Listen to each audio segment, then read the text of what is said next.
You wake to fists on the door. Not a knock, a pounding, as if the wood itself is being punished for harboring you. Your name cuts through the night, spoken like a sentence. Before you can stand, they've come in. A lantern swings. A man you barely know reads from a folded piece of paper. You recognize the seal, not the words, some legal thing about spirits and complaints and affliction. You're too stunned to hear it all. The women from down the lane are outside, watching. One of them holds your youngest by the hand. She won't look at you. They let you put on shoes, but not your cap. One grabs your Bible from the table, as if it might burn him, and drops it in the ashes. Outside, the snow has melted early, and the road is just mud now. You stumble. They don't wait. The meeting house looms like a coffin lid. You're not taken to the altar, but to the back room, the one with no windows. That's when you see her Ann Putnam's child, 8 years old, red-faced, clutching her stomach like something writhes inside her.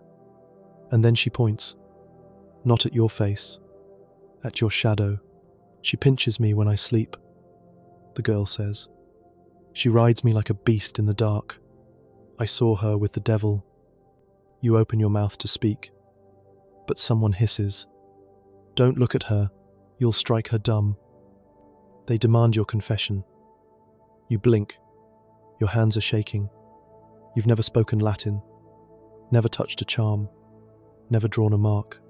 You sell eggs and sew mittens, and once helped a neighbour birth a breech calf. And yet here you are, with iron on your wrists and dirt in your teeth, accused of flying through keyholes and dancing with goats. The room smells like mould and sweat and panic. They ask again, did you sign the devil's book? The girl screams.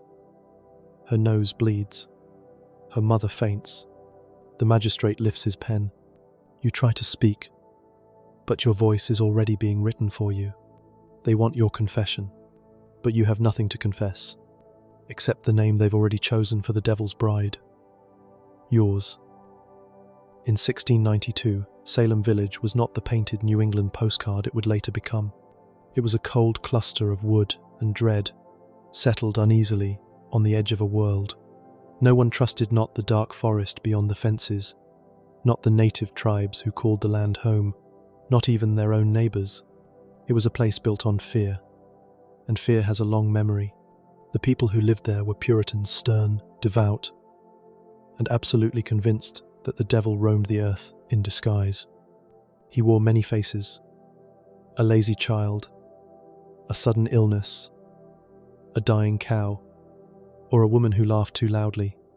Their Bible did not speak in metaphors. It promised fire and devils, witches and wrath, and they believed it with every shaking breath. Their laws were God's laws. To disobey was to sin. To sin was to rot in hell. Salem had no taverns, no theatres, and no patience. There was church twice on Sunday, and if you missed one, someone noticed. Everyone watched everyone else. And when people went missing, whether it was bread, sanity, or luck, they demanded someone to blame.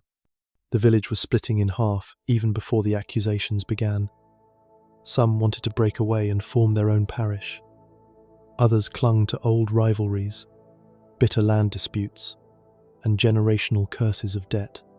And then came the minister, Reverend Samuel Parris, with his sermons of fire and his Caribbean slave named Tituba. It started in his house. The girls fell ill, not with fever, but with spasms, shrieks, and invisible bites. When doctors could find no cause, they blamed the spiritual world. And Tituba, a convenient target with foreign blood and strange stories, became the first name whispered. But once blood touches water, the sharks come. The accusations spread like a plague, from Paris's house to the meeting house, from girls to women, from the poor to the old to the strange.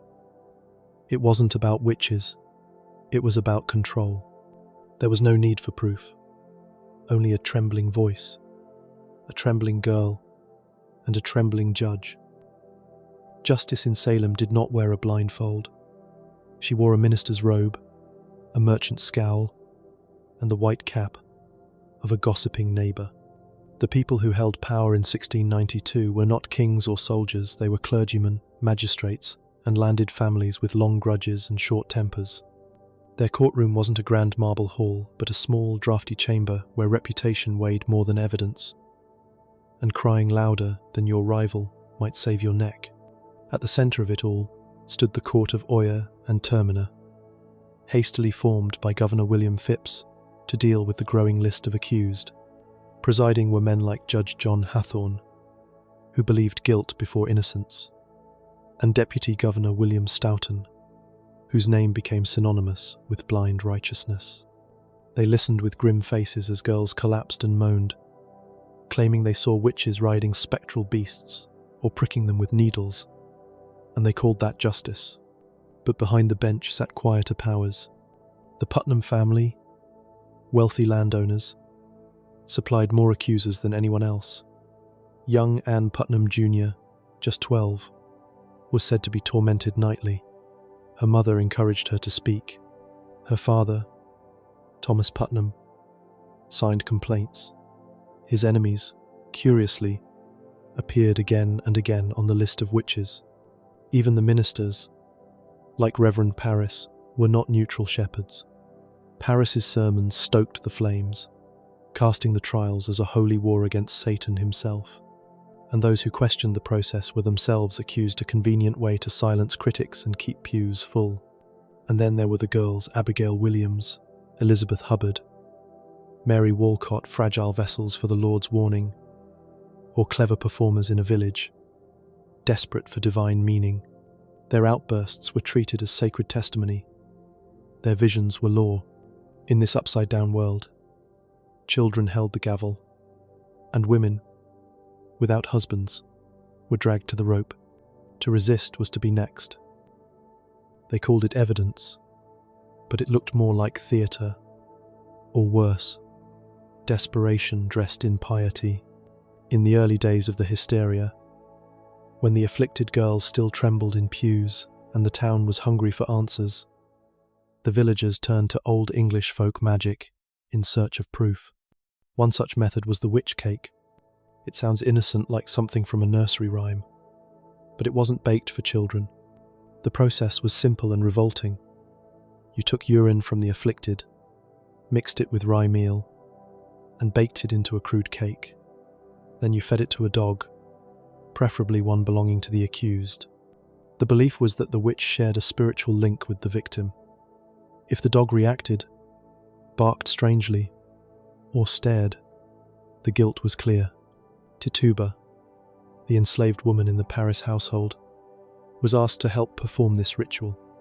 Whether out of fear, pressure, or obedience, she agreed. When the dog twitched or growled, no one remembers exactly, the conclusion was swift. Witchcraft had indeed touched the household, but instead of resolving the matter, the witch cake opened floodgates. It was damning not just for Tituba, but for anyone nearby.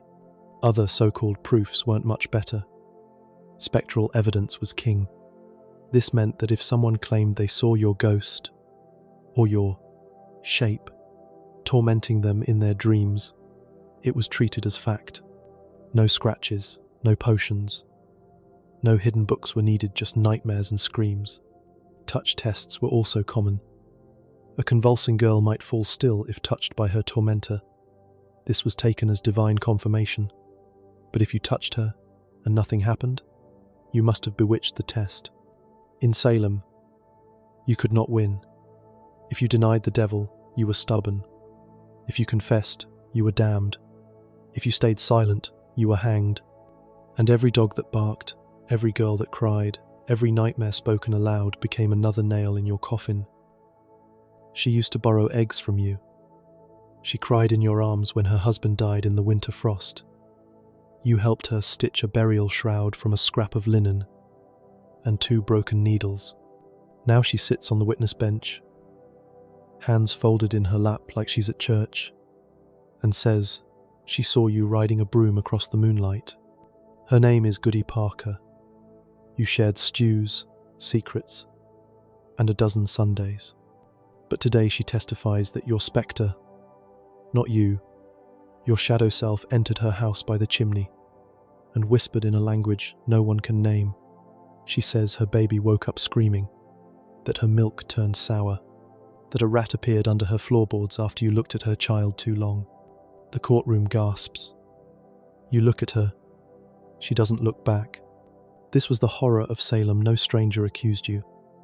It was always someone you knew. Someone who smiled last week and pointed this week. Suspicion was airborne, like a fever, and friendship meant little if it meant survival.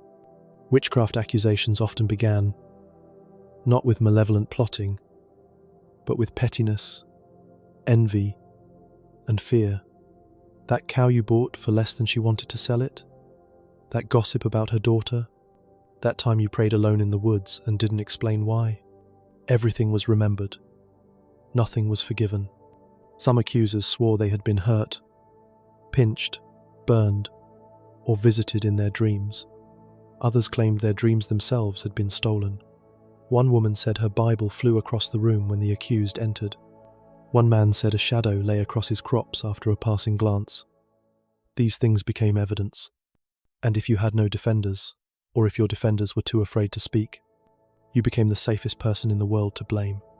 Goody Parker testifies for 15 minutes. She cries. She says your eyes turned black when you spoke to her, that your touch chilled her bones.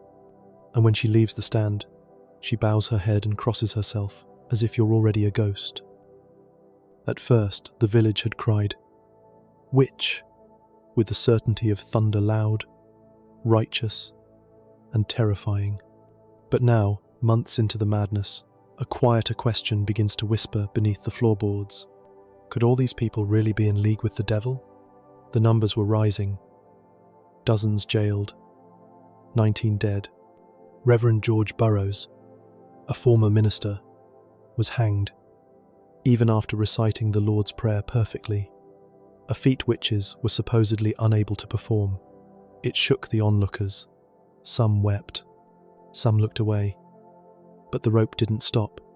Families began to worry that their names might be next. It was no longer just widows and beggars. Now, respected churchgoers, merchants, and even children were being accused.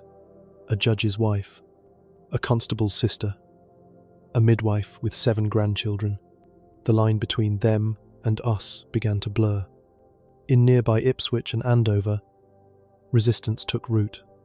Clergymen there refused to accept spectral evidence. Some courts dismissed accusations altogether.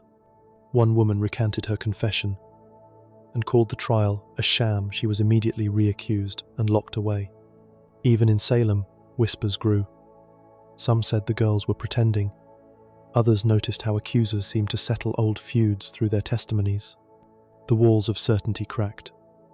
Hairline fractures running through the once solid foundation of justice. But Salem wasn't ready to stop.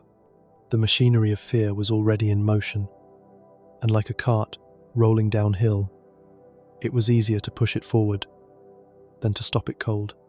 Those who spoke out, who dared question the court, were immediately suspect. Doubt was seen as disloyalty, compassion as complicity. To express reason was to invite ruin. So the villagers kept praying, kept pointing, kept digging graves, even as mold crept along the beams of the jailhouse, even as names filled the gallows list faster than the judge's ink could dry, even as some began to wonder in secret if the devil they feared wasn't in the woods but already in the meeting house. By the time you're brought into the meeting house, the trial no longer feels like a trial.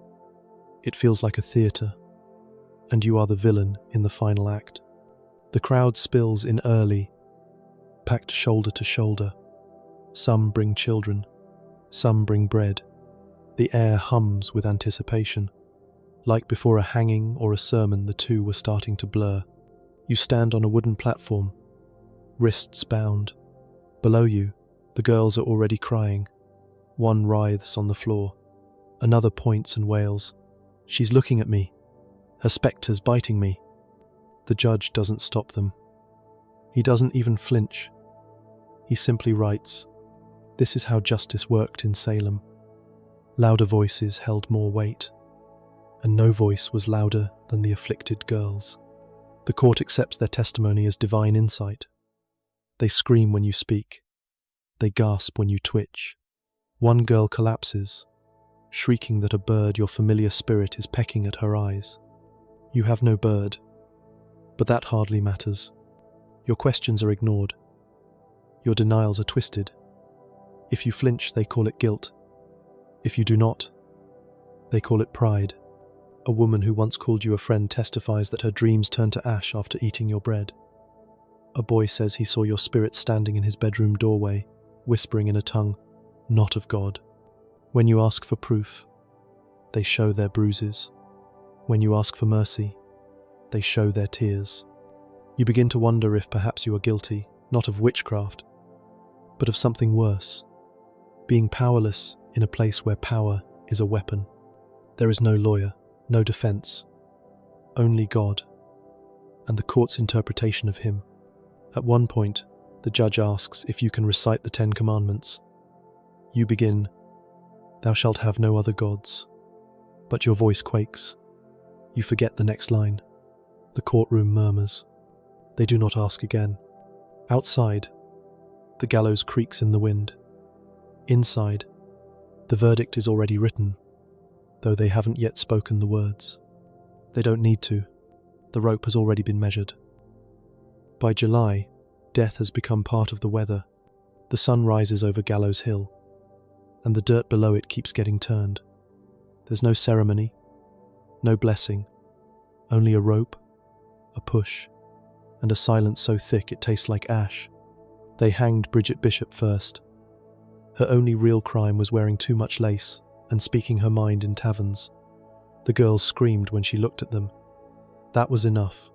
Then Rebecca Nurse, old and pious, was dragged in her nightgown from her farm in Salem Village. The crowd begged for her release. The jury returned a not guilty until the judges told them to reconsider. They did. She died. Now it is August, and the noose waits for you. They tell you there's still time. Confess, they say. Admit your pact with the devil, and your life will be spared imprisoned. Yes, but spared. All you have to do is lie. Join the others who sign their names in fear, and curse themselves to breathe behind bars. But you don't, even as the others turn. Even as your jailers remind you how cold the stones are in the morning. You say nothing. You are guilty of nothing. That is your truth. And you will not trade it for a breath in chains. The jail smells of mildew and rotted straw. Your hands are raw from the shackles. The bread is hard. The water tastes of rust. You hear the guards joke that they'll need more rope soon. Outside, the town has begun to tire of the hangings, not because of pity, but because it's becoming inconvenient. Too many bodies, too many rumors, too many names on the list who once gave loans or baked pies. But the court continues. The rope continues. And then one morning, the door creaks open. They don't tell you what day it is, only that the cart is ready. You do not scream. You do not cry. You step into the sun, knowing it will not warm you for long. They call your name as though it were never yours to begin with. Just a sound passed from lips to rope, from rope to dirt. The cart jolts as it leaves the jail yard. Your ankles are bound.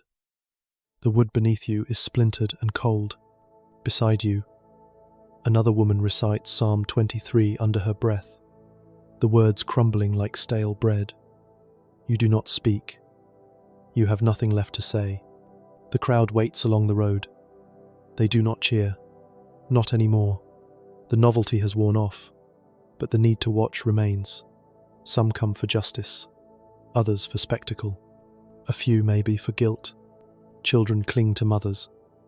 Old men spit into the dust. Somewhere, a girl faints as you pass. Another stares at you and murmurs a prayer. For you or against you, you can't tell. The hill rises slowly, carved from hard ground and harder hearts. Gallows Hill, not named yet, Not officially, but the name will stick, like sap, in the years to come. The structure is plain. 2 upright beams and a crossbar, like a grim signpost pointing to God. The magistrates offer you one last chance. Confess and live. The rope swings idly in the breeze, waiting for your voice. But you say nothing. Your silence is your last rebellion. In Salem, that's the greatest sin. To be a woman with no fear, no apology, and no confession is to be the most dangerous creature of all. They bind your hands behind your back. The executioner pulls the cloth over your eyes. You feel the rough weave press against your skin. You smell earth and old sweat and something like rain. There is no trial here. No jury. No prayer. Just the creak of rope. The nod of a judge. And the last sound you hear, the wind catching your name as it lifts you from the earth. The earth does not open when you die. The sky does not darken. The crowd does not scream. The rope does its job. The cart rolls away, and the name you carried for 50 years, mother, neighbour, healer, sinner, is replaced by one last word carved into court records: witch. They bury you in a shallow grave. No marker, no prayer. Your family is forbidden from claiming your body. Your belongings are auctioned off to pay for your own execution. Your children are now the children of a witch. They walk with heads bowed, eyes lowered, waiting for someone to spit. But history isn't done with you. Years pass. The trials end. The hysteria burns itself out, not in fire, but in embarrassment. The same ministers who once roared from pulpits now clear their throats and soften their tones. They speak of errors, of misguided zeal. In 1706, young Anne Putnam Jr., the girl who once screamed your name in court, stands before the congregation and apologizes. She says she was deluded by Satan, that her visions were false, that she was misled. It doesn't unhang you. In 1711, the colony pays your descendants a few coins in compensation and officially clears your name. They write it on paper and seal it in wax, but your bones are still buried in silence. It takes over 250 years for the state of Massachusetts to formally declare all victims of the Salem Witch Trials innocent. By then, your descendants are long scattered. Your name is printed on plaques and history textbooks. Tourists snap photos at the site of your death. Some light candles, some laugh. You were not a witch. You never were. But the truth came too late, as it often does. And still, it's your silence that echoes louder than any confession they begged you to make. They never burned witches in Salem. That was Europe's madness. A different fire. Here, they hanged them, quietly, neatly, with knots tied by trembling hands, and a scripture read without conviction. But the fire was still there, not in flames, but in fear, in a child's accusation, in a neighbour's glance, in the silence that followed a knock at midnight. You were one of many. Not the first, not the last. Your crime was being inconvenient, too loud, too strange, too unmarried, too poor, too you. And in a world desperate for order, you were the perfect offering. The world moved on without you. The woods grew back. The meeting house collapsed. Men forgot the names they once spoke with such fury. Except in October, when ghosts sell postcards and pilgrims wear buckled hats for fun. But if you walk the old roads in Salem Village, beneath the white clapboard churches and the schoolhouse bells, you might still feel it, the weight of a name said in fear, the chill of a rope that was once a sermon, the echo of a woman who would not bow, would not confess, would not lie. You died for truth, and truth forgot you, until history remembered. Not soon enough, but not entirely too late. Now, the wind on Gallows Hill is softer. It speaks your name, not as a curse, but as a prayer.